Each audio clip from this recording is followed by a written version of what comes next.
Здраво на сите. Пред се, фала ви што одлучивте да го издвоите највредното во вашиот живот. Значи тоа не се парите, туку е времето. И фала ви што одлучивте наместо денес да седите дома, да пиете кафе или да сте излетени негде. Вие одлучивте сепак да дојдете тука и да слушнете некои нови информации, бидејќи само луѓето кои што се отворени и кои што сакаат да учат нови работи, тие се луѓето кои што го движат светот. Сакам на почеток еден голем аплауз за сите вас што одлучивте да дојдете тука.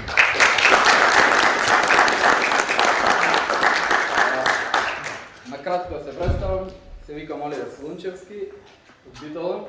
3 години се занимавам со криптовалути. Не сум крипто експерт, се уште, меѓутоа благодарение на Даре мислам дека сум на добар пат. Благодарение заради тоа што цело време несебично ја дели неговата едукација, цело време буквално со вистински информации научи. Едно прашање, дали знаете зашто Google е една од најмоćните компании на светот? Бидејќи има достапно до најголем број на информации. Денес живееме во информатичко општество и информацијата е таа која што го движи светот. Многу битно е да имаме вистинска информација во вистинско време. Благодарение на Даре, благодарение на Токен Павел, на неговата академија, на книгата која што има огромна вредност, значи не прашувајте колку пари кошта, туку колку вреди. Вреди премногу. Јас ви гарантирам со тоа. Благодарение на сите негови работи кои што ги работи несебично, ја дава цела негова едукација и благодарение на тоа што го работи со огромен ентузијазам, има можност да добиеме вистинска информација во вистинско време. Друга страна, сакам пред се него да му се заблагодарам, зашто бидејќи од самиот момент од кога започнав да се работувам со него, од кога започнав да учам со него, јас предходно имав некакво искуство за криптовалути, меѓутоа лично премногу го надоградив. Баш заради тоа и ви препорачувам на сите, без разлика дали имате некакво искуство, дали имате некакво знаење за криптовалути, за блокчейн технологија, добро е да си ја посетите академијата негова и посакувам секој да има оваа книга. Прво заради една многу битна работа. Има вложено огромен труд, огромно време и најбитната работа. Махере сите комплексни дефиниции, сите комплексни поими да ги објасни на многу едноставен начин. Значи, читајќи книгата, буквално идете од 6 години да свати што се значи блокчейн, што се значи криптовалутите и многу е добро што скоро во целиот регион е тешко да се најдат вистински информации. Значи, предходно јас барав, сакав да се вратам, сакав цело време да добивам информации, меѓутоа реално немаше од каде. Каде да барав, или имаше половична информација, или информациите кои што ги добивав не беа точни. Сега имаме можност и на Токен Павел, меѓутоа и на самата книга да се едуцираме од вистински извори.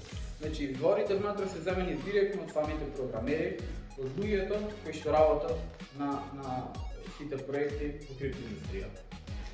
Накратко сакам да прочитам белешка за авторот, да видиме кој е Дарко и што се има направено до сега.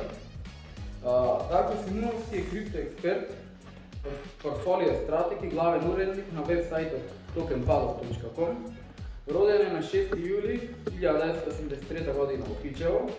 Првиот интерес за економија се раѓа од неговиот татко Никола, кој бил економист, а првото образование го стекнал уште од средното училиште. Од 2007 година почнал да инвестира во акции и во други финансиски средства. Едукацијата за криптосветот започнала во 2017 година со успешно завршени едукативни курсеви за изучување на блокчейн технологијата и криптовалутите. Со почеток на Токен Павел од 1 октомври 2021 година има редовен ангажман во публикување теми од криптосферата и водење криптоедукативни курсеви и семинари. Симоновски е активен портфолио стратег и се работува со европски фирми и лица со правење на инвестиционо портфолио. Исто така работел и како надворешен консултант во 2 криптопроекти во одсекот на токеномија, односно економија на договор. Денес ќе пробам малце да ви ја доближам книгата, нема да навлегувам во содржината, тоа ќе му го ставиме на Даре, најдобро знае да го објасни. Меѓутоа, сакам да ви пренесам колку добри информации има внатре. Ќе започнем со воведот. Воведот е од Даре, каде јас верувам дека економијата на светот првенствено се темели на принципи кои не се засновани на природата. Тие се премногу централизирани и ги одземаат нештото што ги прават луѓето прослави. Новата блокчейн технологија прв пат го ослободува човекот од болката и од стравот што доаѓа со оваа централизирана економија. Нема тајни во блокчейн технологијата. Тој е транспарентен, непроменлив, децентрализиран и дистрибутиран леџер кој ќе промени светот на подобро. Со појавата на новата технологија и финансии постои прозорец на можности да го промените вашиот живот додека инвестирате во дефлациони дигитални средства. Се наоѓаме на работ на глобална адаптација на криптовалутите. За тоа растот на криптопазарот е неминовен.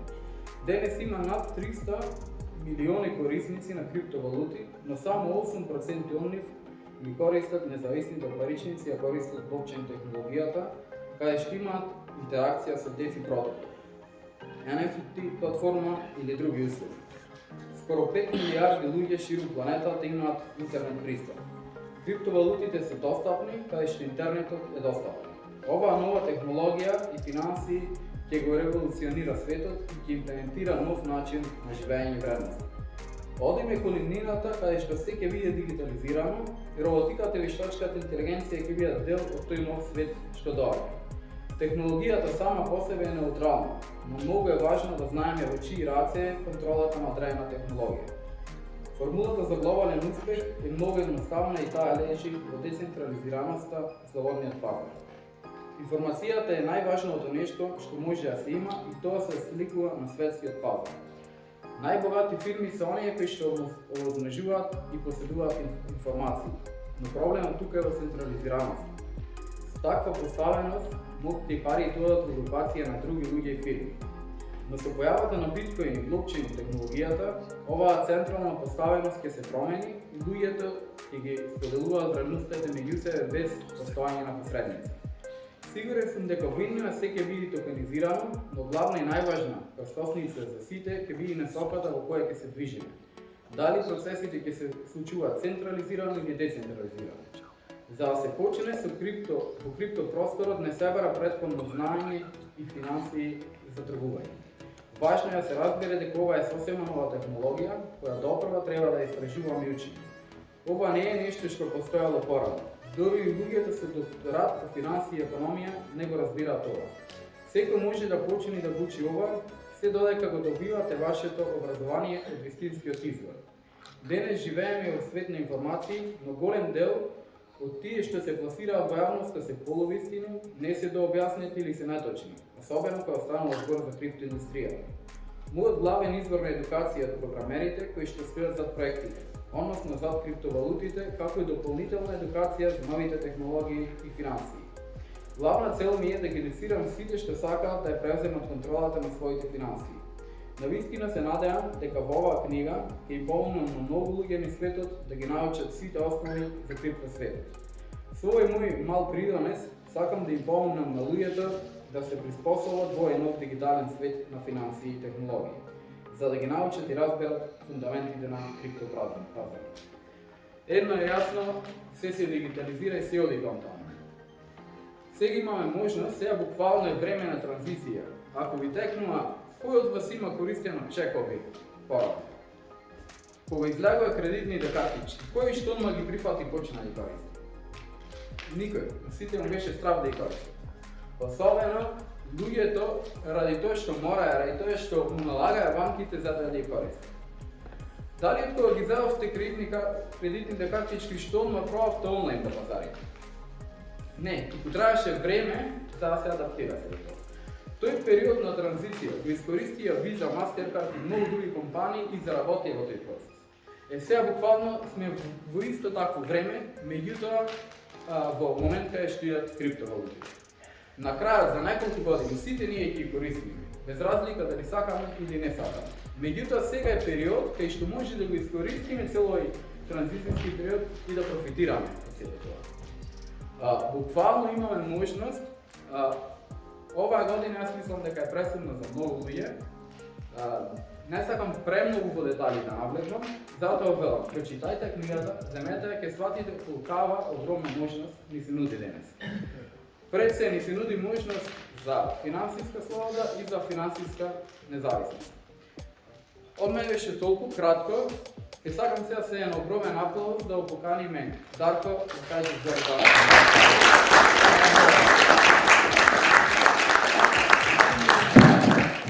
Зошто луѓето не може да дојдат до израз? Зошто не може да дојдат до тој диамант? Затоа што овој свет е така порез. Никаде во ниједна школа, во основна, во средна школа, никој не учи за пари. Никој не учи за економија. Зошто? Што мислите? Зошто е тоа така? Одговорот е многу јасен. Затоа што централистите сакаат вие да бидете само вработени и да работите за нивните фирми. Затоа е тоа така. Многу едноставно е тоа. Замислете кога секој еден од основна школа, од својата 7 година би се едуцирал што е тоа пари, што е тоа инфлација, што е микроекономија, што е макроекономија, што се финансиски средства. Верувајте, многу луѓе сега што се во оваа ситуација нема да биде во тие ситуација, затоа што би биле едуцирани. Проблемот што е денес? Затоа што школството е така конструирано да произведува работници. Но меѓутоа, креацијата на секоја одредена индивидуа е скратена. Но меѓутоа, тоа не мора да значи дека ние треба да бараме изговор ради за една економија да функционира безпрекорно, за една економија да го извади својот максимум, мора да биде слободна економија. Ние имаме во економијата неколку класификации на економија. И имаме само, за жал, во теорија и се вика тие чисти економија. Тоа значи слободна економија, каде што може секој еден поединец, трговец, дали или корпорација, било што, да може самостојно да функционира без удел, без мешање на централната власт. Овој свет, што го знаеме, како финанси, се што познаваме, се базира исклучително само на долг. Банките вадат пари од воздух. Како тоа? Затоа што они имаат во системот имплементирано, се вика фракционални резерви на банкарството. Значи, што значи тоа? Тоа значи дека, ако пример, една индивидуа стави 1000 евра во банка, за таа банка, во тој момент таа банка има 10.000 евра. Што значи тие 10.000 евра од 1000 ги прават 10.000 и со тие 10.000 ги даваат на трето лице за позајмица. Сега, тој што ги ставил тие 1000 евра, најверојатно сега, како што се качи каматната ставка на Централна банка, би добило негде 2% каматна ставка за својот штеден влог. А овој што го зел кредитот со пари од воздух, од никаде, треба да плаќа 7%, може би повеќе каматна ставка. Значи, на тој начин функционираат сите банки во цел свет. Де факто, значи, тоа е така функционира. Со појавата на овие криптовалути имаме една друга појава. Значи, имаме сега ние можност, имаме начин за еден друг вид на економија. Но, кај криптовалутите не постојат долгови. Единствен начин, единствени во криптосветот што ставаат долгови се централните менувачници.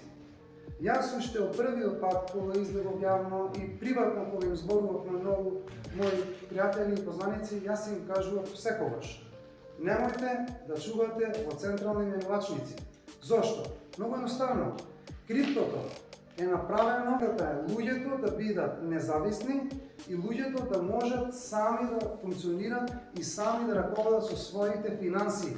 Тоа е поентата на криптото. Не е поентата некое трето лице или некој четврт ентитет да ги чува нашите средства. Во светот постојат 5 начини на заработка. Само 5 начини. Секогаш тие биле од ова општество што го знаеме, модерно општество денес. Кои се тие 5 начини? Првиот начин е кога човек го менува своето време за плата. Тоа е прв начин, најпопуларен начин. Најмногу луѓе тоа го прават. И јас тоа сум го правил некогаш. Втор начин е производство. Дали се произведува храна, дали се произведува некаков материјал за градба, пример, без разлика што и да е, значи производство. Трет начин е услуги. Значи некој има одредена услуга, дали е некој механичар, дали е бравар, без разлика што и да е. Значи тоа е тој начин на заработка. Четврт начин е информација. Јас тоа сега што го работам е информација. Оливер сега пред малку што спомна и праша Google, пример, Facebook, Twitter, било кое. Зошто се тие најмоćни? Тие немаат реално, немаат продукт, нели? Тие немаат производство, но меѓутоа се најбогати фирми. Зошто? Ја имаат информацијата. Денешно време информацијата е круцијална за себе.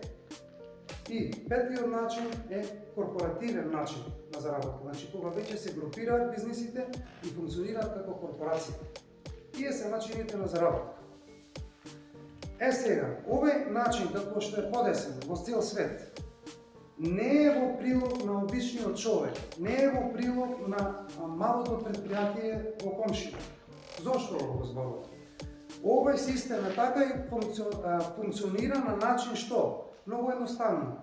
Големите риби јадат помалите риби. Вие се сеќавате сигурно пред неколку години, да речем пред 10-20 години, во Македонија имавме доста локални колонијални продавнички. Тие продавнички не постојат. Сега имаме ланци на маркети и тие функционираат. Али сепак тоа е еден ентитет што ги регулира. И кога одите, вие одите само, фактички одите во 4-5 продавници во цел Скопје, реално зборник. Затоа што имаме ланец продавници на едни, на други и трети. Значи, овие се начините на заработка. Сега, тие што ја поставиле во економија, многу добро ја поставиле на начин што? Имаме, кога гледаме на државно ниво, има два вида на економија. Има потрошувачка економија и производствена економија. Тие што се на страната потрошувачка економија, еве пример ќе ви направам, пример Америка, Европска унија, Канада, Австралија, тие се потрошувачки економии. И кога ја гледаме мапата на светот, тие се фактички најбогати земји. Зошто? Од и така е сетиран финансискиот систем. Ако гледаме пример Македонија. Македонија е економија што зависи од производство де факто. Ние немаме потрошувачка економија. Зошто? Затоа што едноставно немаме толку капацитет и капитал за да можеме да учествуваме во пазарот како потрошувачи. Многу едноставно е тоа. Значи, затоа што економијата се базира на побарувачка и на производство. Значи, тие работи секогаш ги балансираат цените. И исто така, затоа што оваа економија, светската економија е базирана де факто на долг. Значи, мора да има задолжување за да има ликвидност на парите. Значи, така е оваа економија. Но меѓутоа, начинот на како што е поставена оваа економија не им одговара на обичните луѓе како нас. Зошто? Затоа што на инфлацијата, кој е тој што ја плаќа цената накрај? Тие што се најдолу на пирамидата. Луѓето, обичниот народ, тие плаќаат инфлација. Случајно што во оваа книга има 9 модули.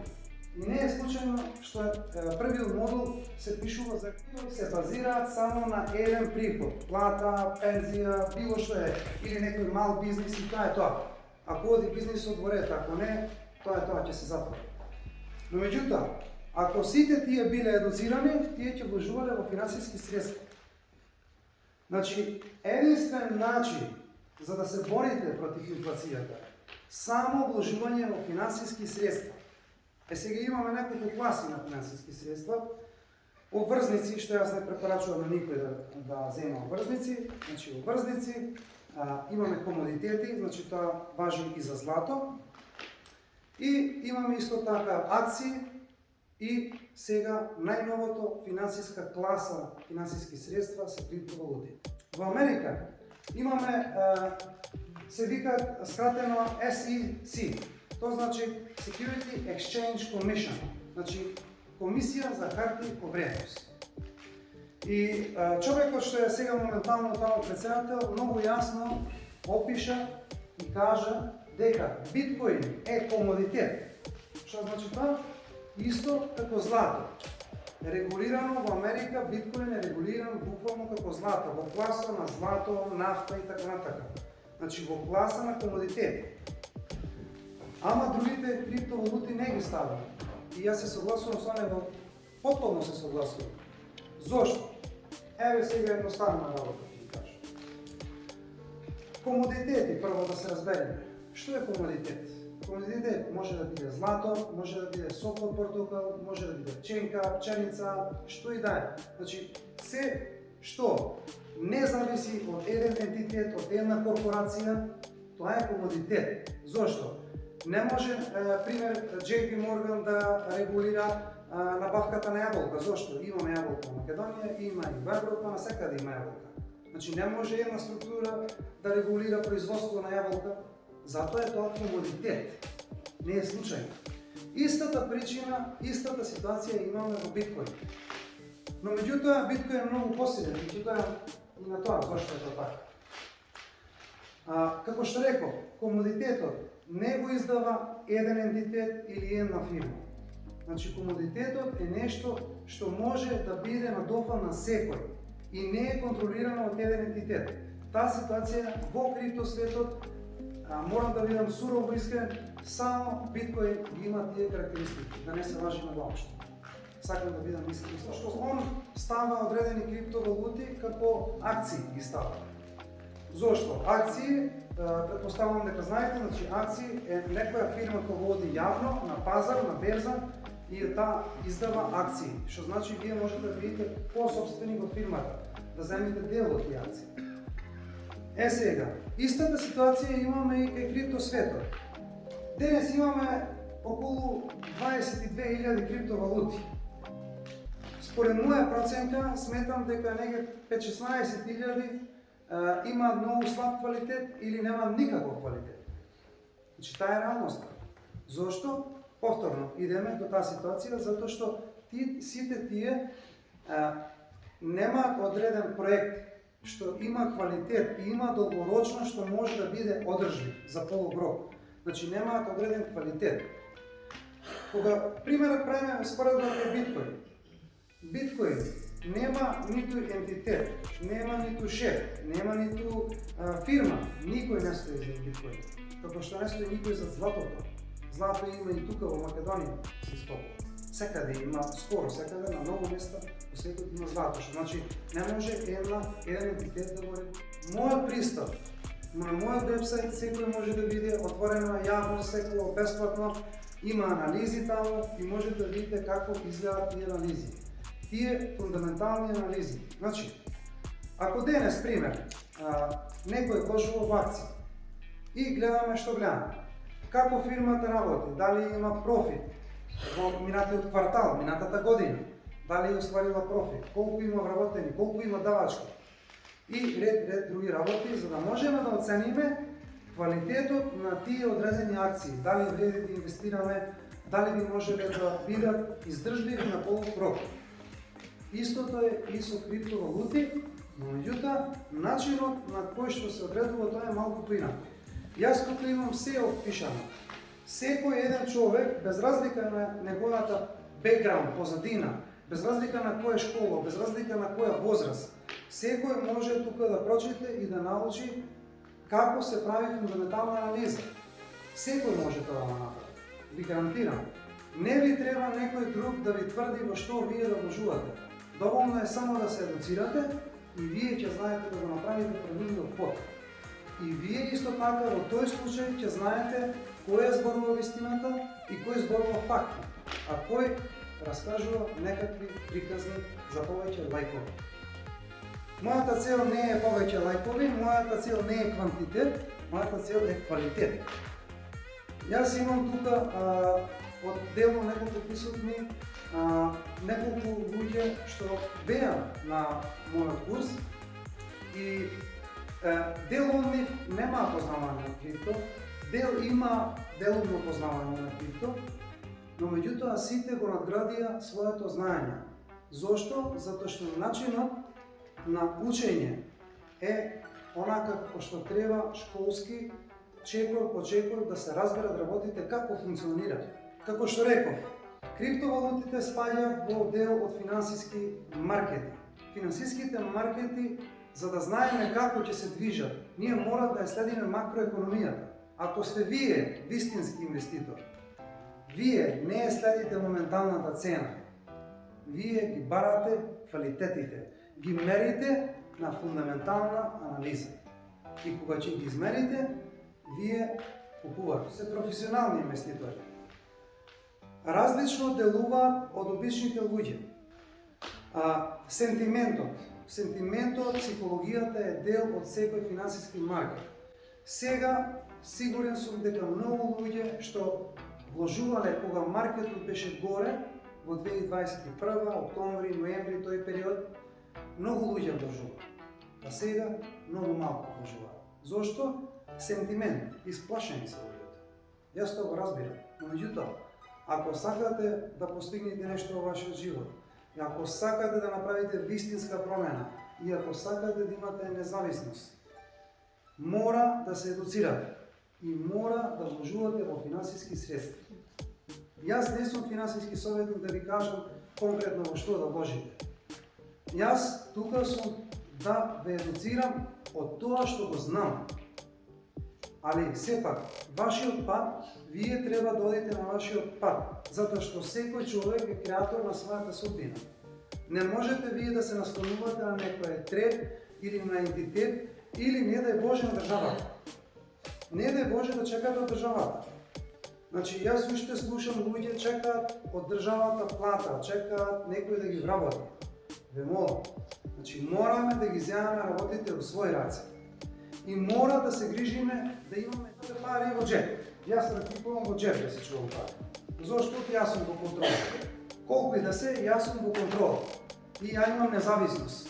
Не зависам од трето лице, дали некој ќе ми каже колку ќе извам кеш и колку ќе потрошам, на што ќе потрошам. Ако и чувам банка, де факто технички не се мој. Банката ќе ми каже мене дали смеам да повлечам и на што смеам да трошам. Кај криптовалутите како е? Ако чувате на централна менувачница, вашите криптовалути не се ваши. Тие се во посед на централната менувачница. Тие се други ентитети, претежно се нерегулирани, така да голем е ризикот да ги изгубите вашите средства. Но, ако ги чувате во паричници, има два вида на паричници, дигитални и хардвер паричници, во тој случај исто е како да ги чувате кешот во својот новчан. Книгата се состои од 9 модули. Во тие 9 модули, првиот модул е економија и финансиски средства. Втор модул веќе се почнува за криптосветот, се објаснува блокчейн технологија. Трет модул, дигитални средства. Не се сите криптовалути, не можете да ги наречите само криптовалути, тие де факто се дигитални средства. На четвртиот модул во книгата опишани се класификација на криптопазар. И петиот елемент е тргување. Како да се тргува безбедно и видови на анализи. Шестиот модул, тоа што пред малку спомнав. Разликата, што значи да имате пари во банка и што значи да имате кеш во джеб. Голема разлика. Исто и кај криптовалутите. Ако и чувате на прав начин, со хардвер wallet или со дигитален wallet, што е независен, во тој случај исто како да имате кеш во джеб. Во тој случај никој не може да ви се меша на вашите средства. Не зависите од трето лице. Во седмиот модул NFT, незаменлив токен. Ова важи за сите што се уметници. Тука потенцијалот е бескрајен. За сите уметници, дали тоа е за музика, за сликарство, било што од уметност е во NFT. Но меѓутоа, исто така NFT, незаменливи токени, можат да презентираат било што од реалниот свет. Било што. Дури во NFT може да биде преточување на токенизација. Нешто што јас многу пати го спомнав, исто така во воведува книгата, токенизација. Што значи тоа? Верувајте, се ќе биде токенизирано за неколку години. дали тоа го сакаме или не, но меѓутоа, кога ги знаеме фундаментите како функционира тоа токенизирање, тогаш ќе знаеме дали тој токен што ќе го заеме е во контрола на трето лице или ние имаме контрола на тој одреден токен. Али, да се вратам, што значи токен? Пример, може да се токенизира и оваа чаша вода, буквално, во буквален смисла на зборот. Може да се токенизира и ова микрофон, може да се токенизира и ова пијано, може да се токенизира ова сала, може да се токенизира фирма, може да се токенизира дрво, буквално, цвеќина може да токенизирате. Се што постои во реалниот свет може да се токенизира и тоа верувајте ќе го видите како реално за 5 до 6 години. И кај осмиот модул, ова е многу битно за сите. Зборувам за Web3, третата генерација на интернет. Зошто е тоа битно? Сите ние денеска сме сведоци на голема, груба цензура. Луѓето имускратено правото на говор. И сите тоа ние го знаеме и можеме да го видиме. За ова има решение, има лек. Се вика Web3, третата генерација на интернет.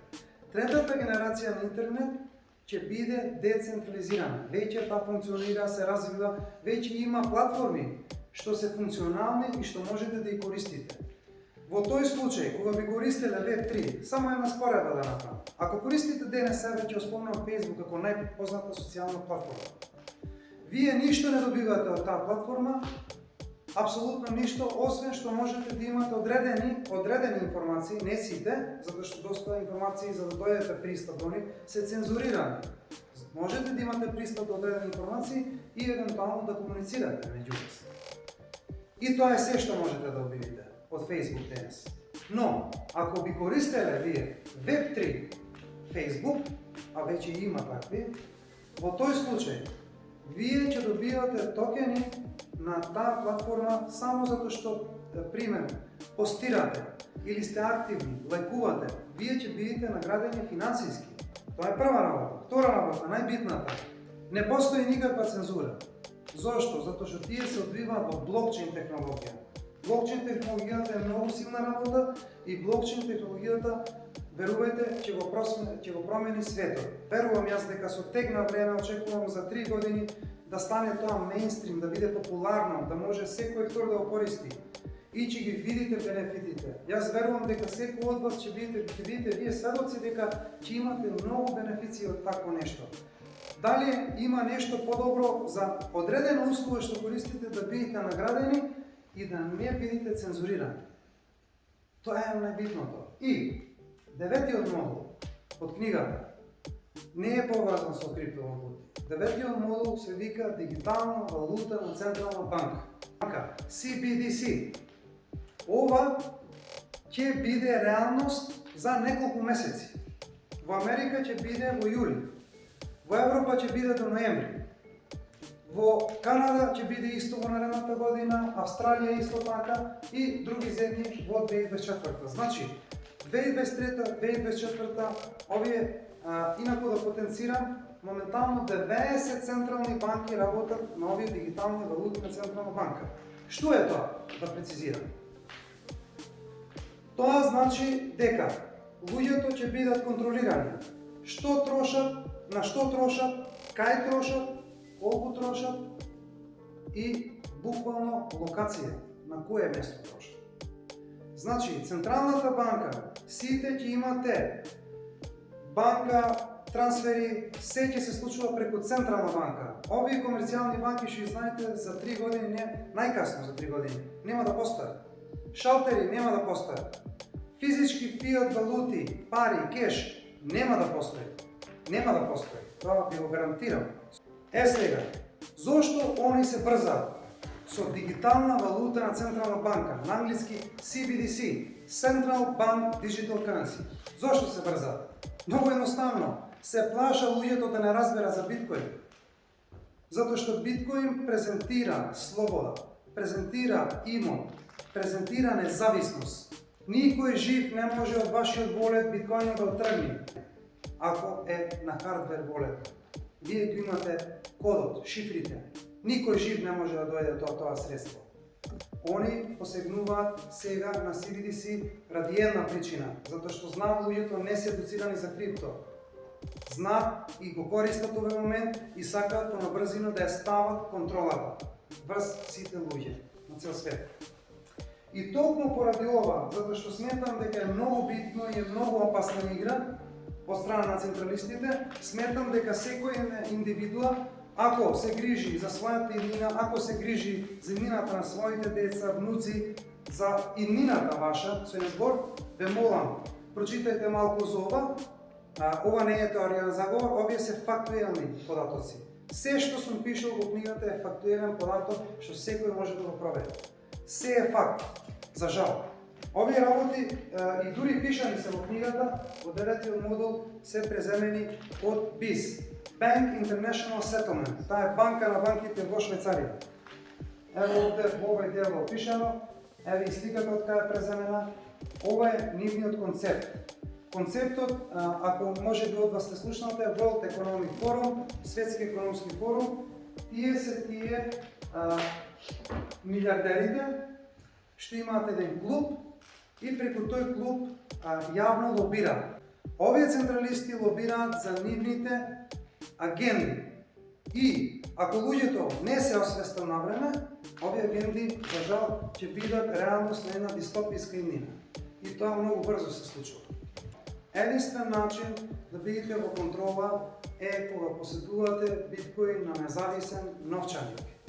Само тогаш вие сте независни и само тогаш вие ги имате вашите финансии во ваша контрола. Немој да мислите дека ако некој има многу пари во банка, дека сте сигурни. Не сте сигурни. Тоа да си знаете однапред да ви кажам. Затоа што на овие CBDC исто ќе има и рок на трајање. И затоа, уште еднаш ќе кажам, дека пред се, едукацијата е темел на се, двигател на се. Без едукација не е возможно никој ништо да направи. Дури за најобична работа треба да се едуцираме како нешто да го направиме, за да го направиме реалност. Така да и за сите овие работи, и за вложување во финансиски средства, и за вложување во криптовалути, мора да се едуцирате. И не земајте совети од вашиот комшија, што е, пример, механичар за вложување за финансиски средства. Зошто? Остајте го него, тој е механичар. Нека остане на механиката. Не барајте од вашиот забар да ви каже во кој токен вие да вложите. Не, вие треба да се едуцирате и евентуално да учите од луѓе што имаат веќе одредено искуство и знаење. Тоа е начинот за да дојдете до правата информација, друг нема. Но меѓутоа, како што реков, мора да вложувате во финансиски средства за да дојдете до финансиска независност. И мора криптовалутите, по-конкретно за биткоин, мора да го чувате на независен новчаник, за да бидете вие во 100% контрола. И исто така, нешто што не е пишано во книгата, од мене ќе го кажам, дека јас на сите и семинари, преходно имавме ова година, тоа го кажам неколку пати, и на YouTube го кажував, мислам дека и на интервју го спомнав. Сакам сите вие да се фокусирате на 3 работи, ако сакате да обезбедите вашата иднина. И тие 3 работи се: купувајте земја и со тоа гледајте да видите колку што можете независни да произведувате своја храна или делумно да произведувате храна. И купувајте злато, чувајте злато, физичко злато, инвестиционо злато, не наки, тоа морам да потенцирам. Инвестиционо злато е 24 карат, значи чисто злато, тоа е тоа злато. Земја, злато, биткоин. И држете се за својата независност. Не дозволувајте да ви ја земат независноста и не дозволувајте да ви ја земат слободата. Тоа зависи од нас. Ние сме повеќе ни има на број. Ако сме свесни, ако ја кренеме сите свеста, тогаш можеме многу да постигнеме. Ви благодарам, значи, на сите, тоа беше од мене и ако имате нешто нејасно, повелете, прашајте.